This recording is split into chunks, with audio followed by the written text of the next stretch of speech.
ॐ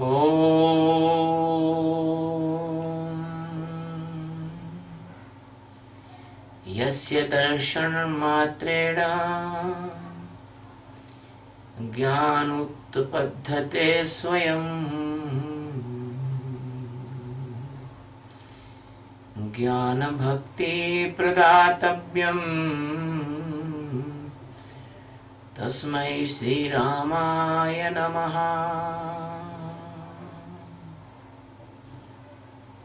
ॐ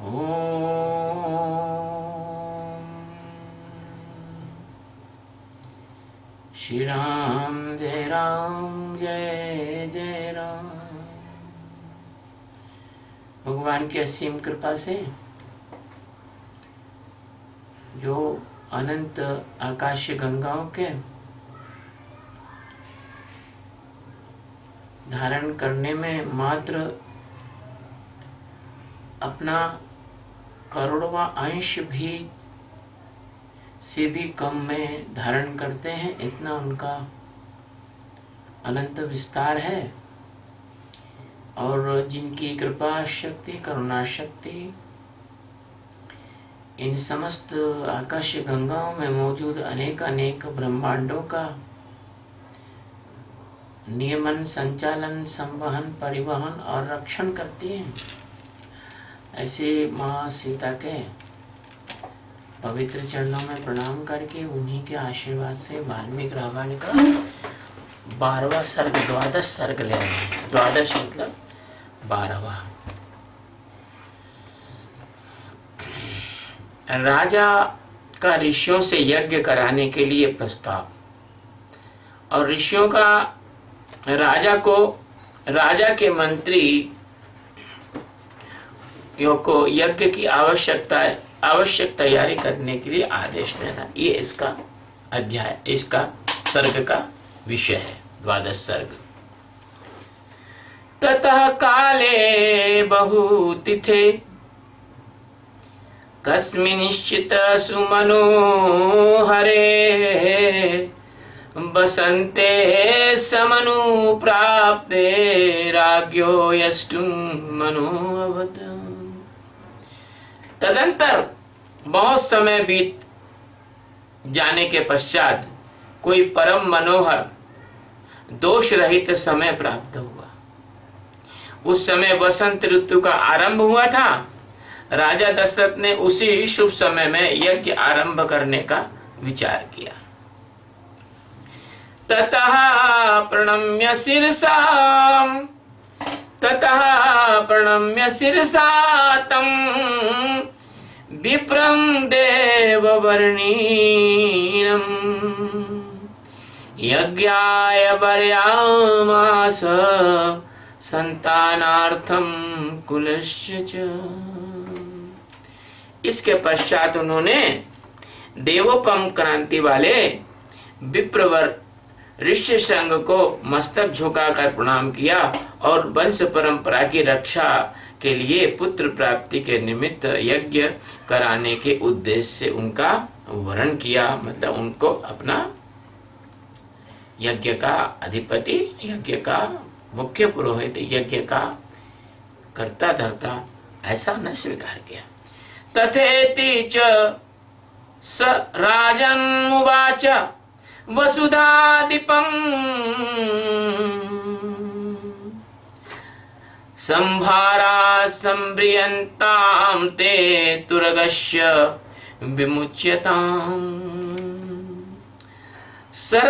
सरय्याश्चोत्तरे तीरे यज्ञभूमिर्विधीयताम्। ऋष्य संघ ने बहुत अच्छा कहकर उनकी प्रार्थना स्वीकार की। उन पृथ्वीपति नरेश ने कहा, राजन यज्ञ की सामग्री एकत्रित कराइए। पृथ्वीपति नरेश से कहा, राजन यज्ञ की सामग्री एकत्रित कराइए। भूमंडल में भ्रमण के लिए आपका यज्ञ संबंधी अश्व छोड़ा जाए और सरयू के उत्तर तट पर यज्ञ भूमि का निर्माण किया जाए।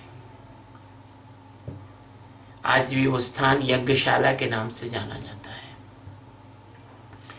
ततो अब्रीन्नपो वाक्यम ब्राह्मणान् वेद पारगान् सुमन्त्रावाहय क्षिप्र मृत्युजो ब्रह्मवादिनः सुयज्ञं वामदेवं च जावालिमत काश्यपं पुरोहितं वसिष्ठं च ये चान्ये द्विजसप्तमः। तब राजा ने कहा, सुमंत, तुम शीघ्र ही वेद विद्या के पारंगत ब्राह्मणों तथा ब्रह्मवादी ऋतिज्ञों को बुला ले आओ।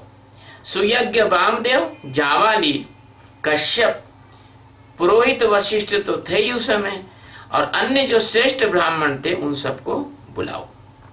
तथा सुमंतस्त्वरितं गत्वा त्वरित विक्रमः समानयत स तान् सर्वान् समस्तान् वेद पारगान्। तब शीघ्रगामी सुमंत तुरंत जाकर वेद विद्या से पारगामी उन समस्त ब्राह्मणों को बुला लाए। तान् पूजयित्वा धर्मात्मा राजा दशरथस्तदा धर्मार्थ सहितं युक्तं सलक्षणं वचनं ब्रवीत। धर्मात्मा राजा दशरथ ने उन सब का पूजन किया और उनसे धर्म तथा अर्थ से युक्त मधुर वचन में कहा। वास्तव में क्या है कि ये जो वाल्मीकि रामायण है, इसमें उन्होंने क्या पूरा श्लोक नहीं लिया है। कहीं 2.5 श्लोक लिया है, कहीं 2 श्लोक लिया है, कहीं 3.5 श्लोक लिया है, कहीं 4.5 श्लोक लिया है। अर्थ की सुविधा के लिए ऐसा किया है। ममतातव्यमानस्य पुत्रार्थं नास्ति वै सुखं पुत्रार्थं हयमेधेना यक्ष्यामीति मतिर्मम। महर्षियों, मैं पुत्र के लिए निरंतर संतप्त रहता हूं। उसके बिना इस राज्य आदि में भी मुझे कोई सुख नहीं मिलता।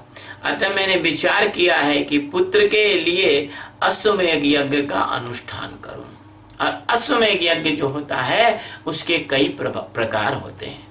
कोई विजय के लिए करता है, कोई सम्राट बनने के लिए करता है, कोई पुत्र के लिए करता है, कोई महापाप के नष्ट करने के लिए करता है।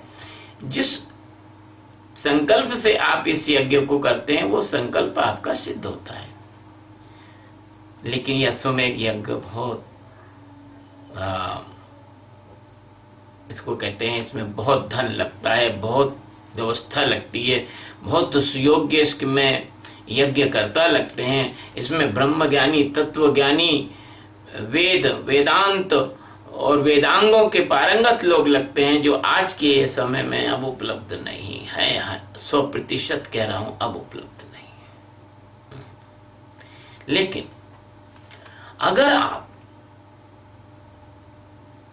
साक्षी का ध्यान करेंगे और अगर आप भान अवस्था तक पहुंच गए तो आप ये समझ लीजिए आपने 11 अश्वमेध यज्ञ कर लिए, उसके बराबर पुण्य है।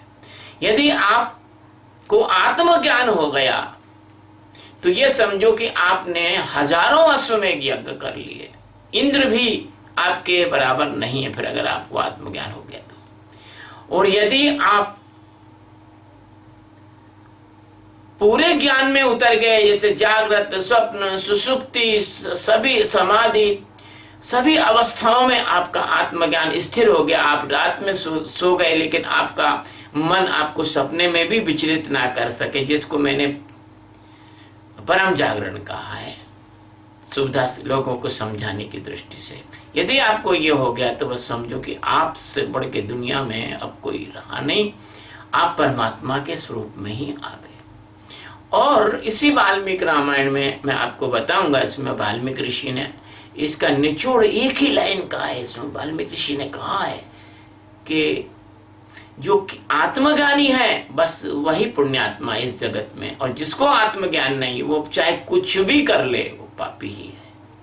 इसमें आया है, मैं अपनी तरफ से नहीं कह रहा हूं, आएगा इसमें बताऊंगा। तो तदहं यदुष्मिच्छामि तदहं यष्टुमिच्छामि हयमेघेन कर्मणा ऋषिपुत्रा प्रभावेण कामान् प्राप्यसि चाप्यहम्। इसी संकल्प के अनुसार मैं अश्वमेघ यज्ञ का आरंभ करता हूँ। मुझे विश्वास है कि ऋषिपुत्र ऋषि संघ के प्रभाव से मैं अपनी संपूर्ण कामनाओं को प्राप्त कर लूंगा। आपको फिर दोहराना चाहता हूं, मैंने पहले भी कहा है, अश्वमेघ यज्ञ का मतलब ये नहीं कि घोड़ा काट के उसके बाद में आहुति दी जाती, ऐसा नहीं है। आप इसमें भी पढ़ेंगे और आगे भी पढ़ेंगे। अश्वमेघ यज्ञ में अश्व यानी मन को कहा गया है, मन को अमन अवस्था में ले जाना, यह भी अश्वमेघ यज्ञ है। लेकिन ये जो सांसारिक अश्वमेघ यज्ञ है वो इस तरह का है कि अश्व तो छोड़ा जाता है, लेकिन एक जैसे कि आपने सुना होगा जड़ी बूटियों का नाम सर्पगंधा। तो क्या सर्पगंधा कोई सर्प होता है? सर्प की गंध होती है क्या? वो अश्वगंधा, अश्वगंधा कोई अश्व की गंध होती। ऐसे ही अश्व नाम की एक वनस्पति प्राप्त की मतलब होती थी, या अभी भी होगी, कोई जानकार नहीं होगा इसका। उस वनस्पति की विशेष प्रकार की खीर बनाई जाती है गौ माता के दूध में, और उसकी आहुति दी जाती है। ये जो हमारे संस्कृति को नष्ट करने वाले जो लोग हैं, जो छल कपटी झूठे पाखंडी, ये इस प्रकार की भ्रांति बेचारे अबोध लोगों के दिमाग में भर देते हैं। अरे तुम्हारे यहाँ तो घोड़ा काट के और यज्ञ किया जाता था, अब तो हम जानवर काट रहे हैं तो क्या हो गया, ऐसे भर देते हैं और उसका लाभ उठा के और उन बेचारे भोले भाले लोगों का धर्मांतरण कर लेते हैं।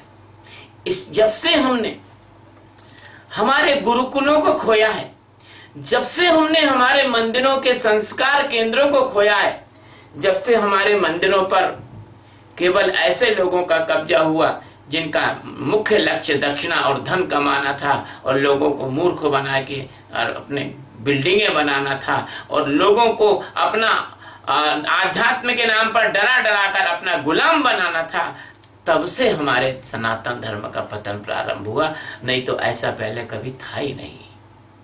जैसे अभी आप देखते हो कि एक वर्ग विशेष छोटा बच्चा 3 साल का हो जाता है, उसके हाथ में किताब देके उसको मदरसे भेज देते हैं।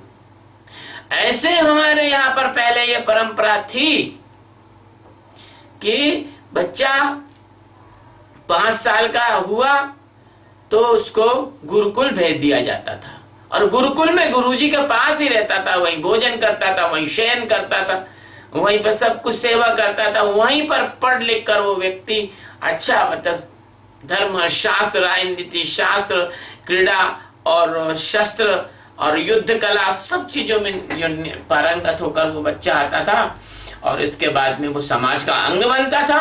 और यही कारण था कि भारत बलवान था, माना ब्राह्मण क्षत्रिय वैश्य और शूद्र ऐसा कोई बाइफर्केशन नहीं था, सभी बच्चों को गुरुकुलों में भेजा जाता था।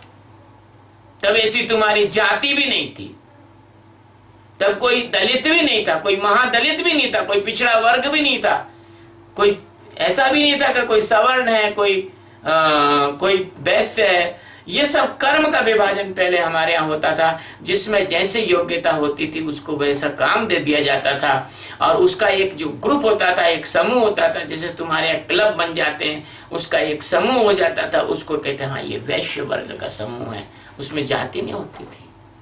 लेकिन मूर्खों ने सत्यानाश कर दिया हिंदुस्तान का, सत्यानाश कर दिया आर्यावर्त का, और वो इसका ही फल मिला कि केवल क्षत्रिय ही लड़े और बाकी समाज का जो वर्ग था ब्राह्मण वैश्य शूद्र ये नहीं लड़े। और हमारा क्या, मैं लड़ने का काम तो इनका है। तो इसी के कारण से देश फिर गुलाम हुआ। और हमारा दुर्भाग्य ये भी रहा कि कुछ ऐसे मूर्ख लोग आ गए जिन्होंने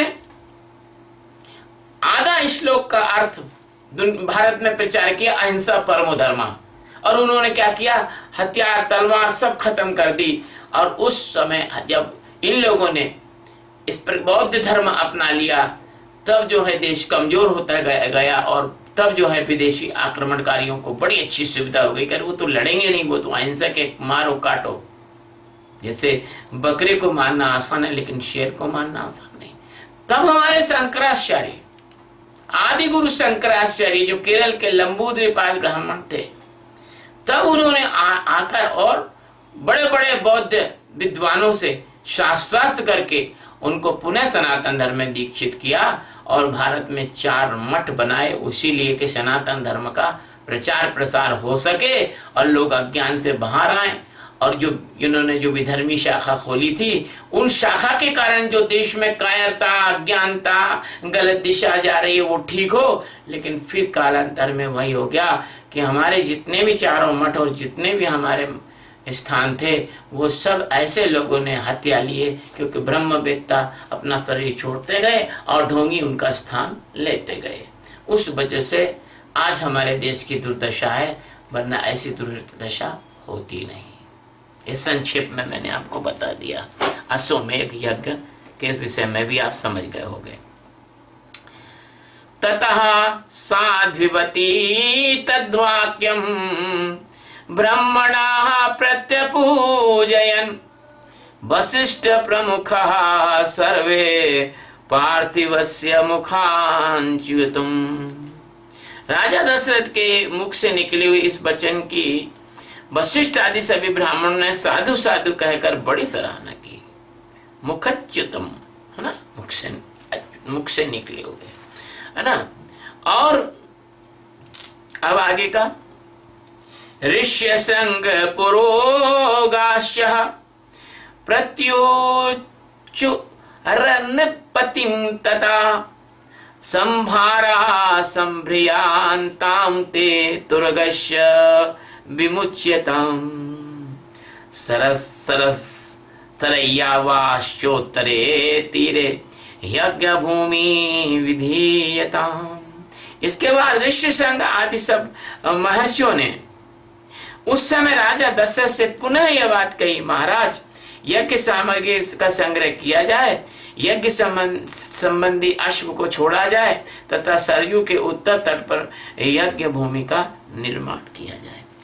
नदी के किसी भी नदी का जो उत्तर तट होता है बड़ा पावन होता है, फलदायी होता है, और किसी नदी का जब पूर्वी तट होता है उस तट पर बैठ के ध्यान करने से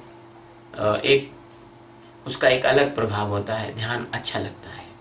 लेकिन कोई तांत्रिक क्रिया की जाए तो किसी भी नदी के दक्षिण तट पर की जाती है। किसी भी व्यक्ति का दाह संस्कार भी किया जाता है तो नदी के दक्षिण तट पर किया जाता है,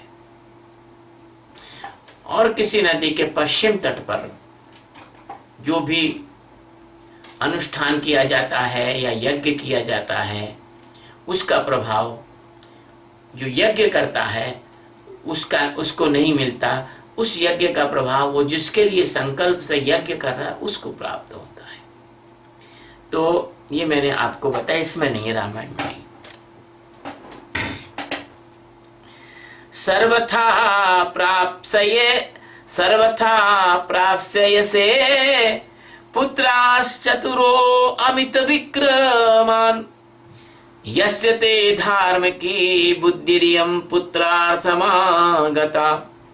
तुम यज्ञ द्वारा सर्वथा 4 अमित पराक्रमी पुत्र प्राप्त करोगे, क्योंकि पुत्र के लिए तुम्हारे मन में ऐसी धार्मिक विचार का उदय हुआ है। पुत्र की प्राप्ति भी एक धार्मिक क्रिया है। हमारी सरकार, हमारे लोग इस बात को नहीं समझ रहे। पुत्र भी उतना ही मूल्यवान है, उतना ही उपयोगी है, उतना ही महत्वपूर्ण है जितना पुत्री। पुत्र भी आवश्यक है। उसमें ये वाल्मीकि रामायण कहती है कि पुत्र के लिए तुम्हारे मन में धार्मिक विचार का उदय हुआ है। हम लोग इतने मूर्ख हैं कि कोई एक विचार दे दिया उसके पीछे ही चल पड़ते हैं। अब बेटी बचाओ करते, बेटी बचाओ बेटी पढ़ाओ। अरे भैया, तुम बेटी बचाओ बेटी पढ़ाओ भी कर रहे हो, लेकिन पुत्र बचाओ पुत्र पढ़ाओ नहीं कर रहे हो।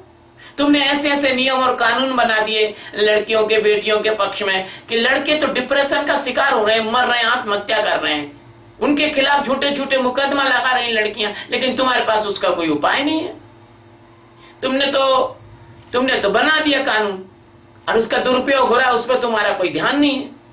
तो वहां ऐसा, उस समय ऐसा नहीं होता था। उस समय पुत्र और पुत्री दोनों को समानता पूर्वक अभिरक्षण किया जाता था। आज भारतवर्ष में पुत्र का रक्षण नहीं है, बिल्कुल नहीं है, और इतनी खराब स्थिति है कि आपसे मैं बता नहीं सकता हूं। आप समाज में देख लो, आपको पता लग जाएगा। ततः प्रीति अवबत राजा श्रुत्वा तु द्विजभाषितम् अमात्यान ब्रवीत राजा हर्षणेदम शुभाक्षरम। ब्राह्मणों की बात सुनकर राजा को बड़ी प्रसन्नता हुई। उन्होंने बड़े हर्ष के साथ मंत्रियों से शुभ अक्षर वाली बात कही। इसको शुभ अक्षर कहते हैं। गुरुणाम वचनाशीघ्रम संभारा संभ्रियन्तु ते समर्थाधिष्ठितश्चाश्वः सोमाध्यायो विमुच्यताम्। गुरुजनों की आज्ञा के अनुसार तुम लोग शीघ्र ही मेरे लिए एक यज्ञ सामग्री जुटा दो। शक्तिशाली वीरों के संरक्षण में याज्ञिक अश्व छोड़ा जाए और उसके साथ प्रधान ऋतिज्ञ भी रहें। उनके अश्व के साथ प्रधान ऋतिज्ञ को भी रहना होता है। सरस्याश्चरोत्तरे तीरे यज्ञ भूमि विधीयताम शांतस्य चाभिवर्धन्ताम यथा कल्पम यथा विधि। सरयू के उत्तर तट पर यज्ञ भूमि का निर्माण हो। शास्त्रोक्त विधि के अनुसार क्रमशः शांति कर्म, पहले शांति कर्म होता है, फिर पुण्याह वाचन होता है, आदि विस्तार पूर्वक अनुष्ठान किया जाए। इससे विघ्नों का निवारण हो। शांति कर्म और पुण्याह वाचन के बीच में स्थान है, मतलब बहुत सारी क्रियाएं इसके बीच में होती हैं। शक्यः कर्तुमयं यज्ञः सर्वेणापि महीक्षिता नापराधो भवेत् कष्टो यज्ञस्मिन् क्रतु सप्तमेः। यदि इस श्रेष्ठ यज्ञ में कष्टप्रद अपराध बन जाने का भय ना हो तो सभी राजा इसका संपादन कर सकते हैं। अगर यज्ञ में अगर कोई गड़बड़ी ना करे और यज्ञ में किसी प्रकार के कोई ऐसा अपराध ना बन जाए जिससे बाद में बहुत कष्ट भोगना पड़े, तो सभी राजा इसका संपादन कर सकेंगे। छिद्र, क्योंकि वो तो चक्रवर्ती सम्राट थे, वो तो भारत के जितने भी राजा थे सब उनके अधीन थे, उनको आज्ञा दे सकते थे। छिद्रम ही मृगयन्ते छिद्रम ही मृगयन्ते विद्वासो ब्रह्म राक्षसा विधिहीनस्य यज्ञस्य सद्दः कर्ता विनश्यति। परंतु ऐसा होना कठिन है, क्योंकि ये विद्वान ब्रह्म राक्षस यज्ञ में विघ्न डालने के लिए छिद्र ढूंढा करते हैं, यानी कमजोरियां ढूंढा करते हैं, और विधिहीन यज्ञ का अनुष्ठान करने वाला यजमान तत्काल नष्ट हो जाता है।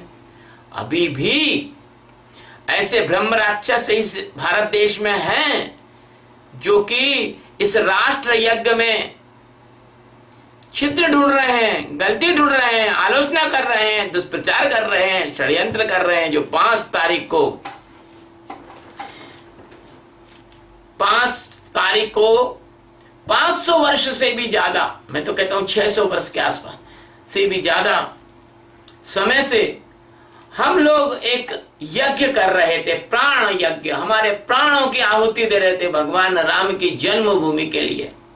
और सब लोग कहते थे, हम लोग कहते थे रामलला हम आएंगे, मंदिर वहीं बनाएंगे, तो लोग हंसते थे, आलोचना करते थे, ऐसा सोचते थे कि असंभव कार्य है, इनके बाप को भी नहीं बनाने देंगे हम मंदिर। इतने गद्दार, इतने देशद्रोही, इतने ब्रह्म राक्षस इस भारत में इकट्ठे हो गए हैं।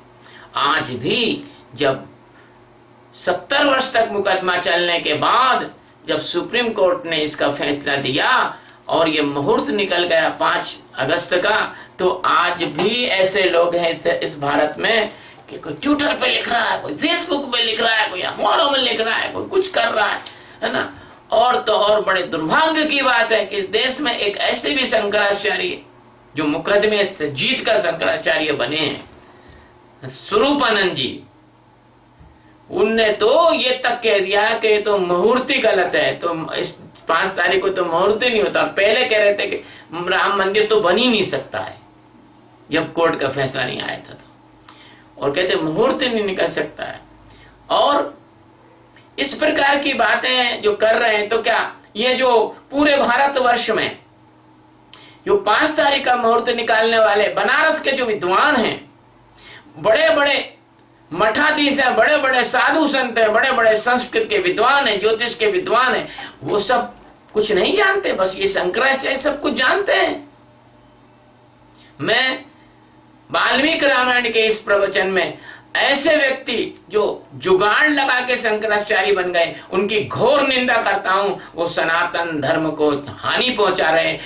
जैसे इसमें यज्ञ में कहा है कि ब्रह्म राक्षस यज्ञ में विघ्न डालते हैं, ऐसे अनेक ब्रह्म राक्षस हैं इस भारतवर्ष में, जो भगवान राम की जन्मभूमि पर बनने वाले मंदिर में जो भी हो सके वो विघ्न डाल रहे हैं। एक मूर्ख जिसका मैं नाम नहीं लूंगा, उसने मंदिर को रुकवाने के लिए हाई कोर्ट में रिट लगा दी कि मंदिर ना बने, और वो व्यक्ति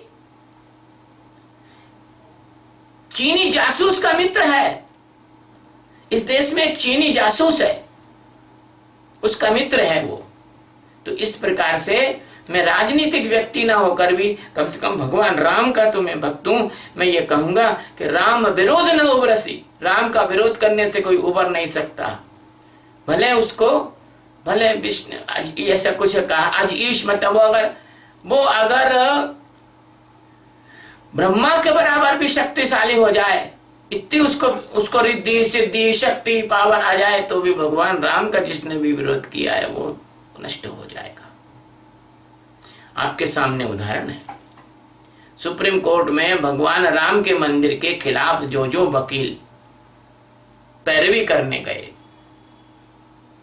18 वकील या 19 वकील पैरवी करने गए, इनमें से 11 वकीलों को कैंसर हो गया।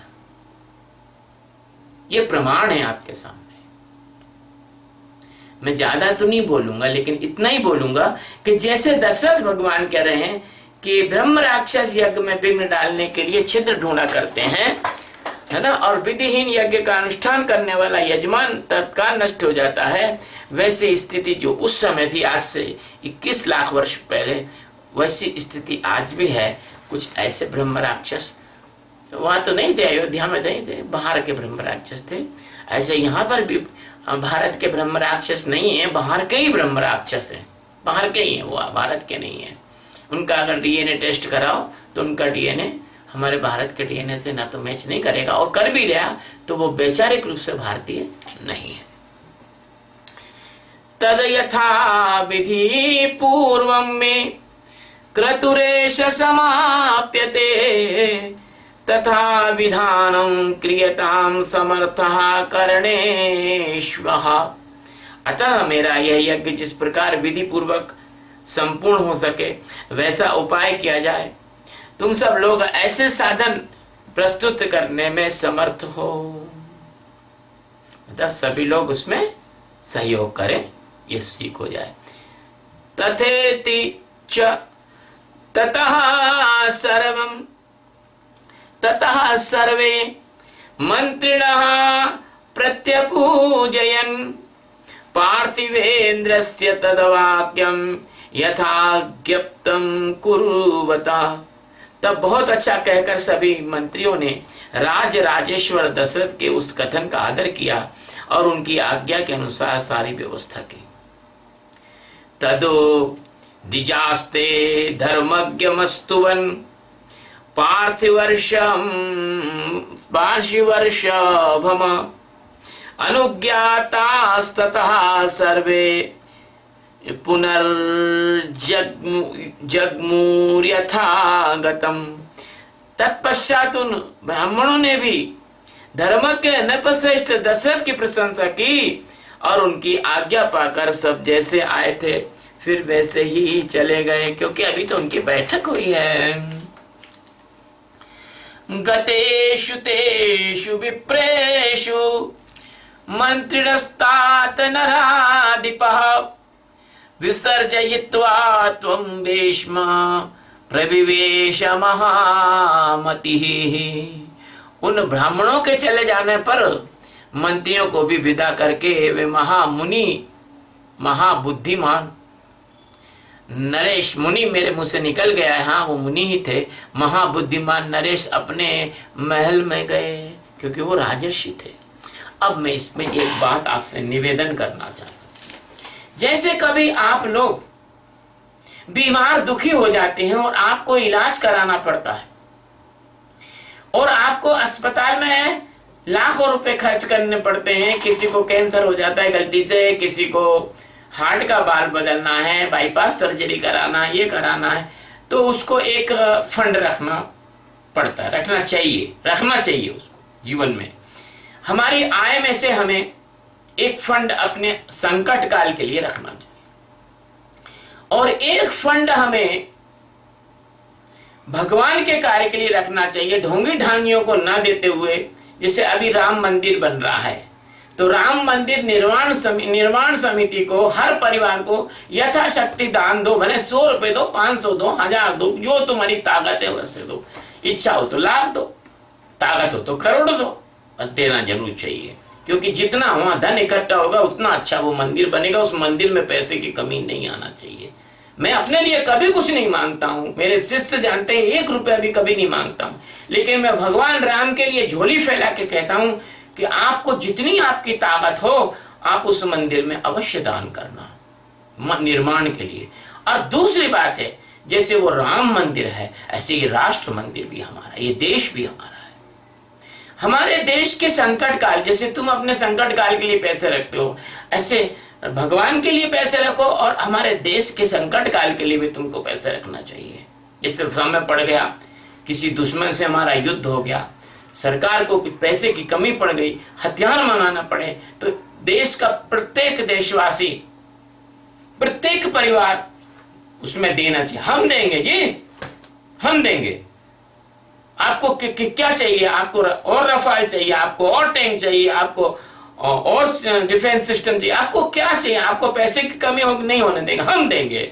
तो हम वो महापुरुष लाल बहादुर शास्त्री को याद रखते हैं, जो एक समय भोजन करते थे और उन्होंने अमेरिका से कह दिया था तेरा लाल गेहूं हमें नहीं चाहिए हमें तेरा गेहूं, हम एक समय भोजन करेंगे। उन्होंने अपील की, लोगों ने सप्ताह में 1 बार 2 बार 3 बार एक समय भोजन करना प्रारंभ कर दिया। उन्होंने अपने घर की काम वाली बाई को हटा दिया, खुद काम करे, अपना कपड़ा खुद धोते थे। 2 जोड़ कपड़े उस महापुरुष के पास रहते थे। इसकी धोती भी फटी थी, तो पत्नी ने कहा कि आपकी धोती फटी नहीं लाते, बोले नहीं मैं सिल के काम चला लूंगा, फटी धोती को सिल के काम चला। ऐसे महापुरुष हमारे देश में हुए। तो हमें भी तो ऐसे लोगों से प्रेरणा लेना चाहिए। कहाँ कमी पड़ेगी देश में? कमी पड़ेगी हम देंगे, क्योंकि राष्ट्र यज्ञ भी है। जिससे राम की जन्मभूमि है, अगर हमारा राष्ट्र किसी दुश्मन के हाथ परास्त हो गया तो हमारे राम का सम्मान का सवाल है। ये देश हमारा राम है। तो मेरी बात को ध्यान देना। आप अपनी आय में से 3 हिस्से 3 तरह के फंड बचाना। एक फंड आपके लिए कि आप कभी जीवन में दुखी बीमार हो जाएं तो आप अपना अच्छा इलाज करवा सकें। दूसरा फंड हमारे धर्म की रक्षा के लिए और तीसरा फंड हमारे देश की रक्षा के लिए।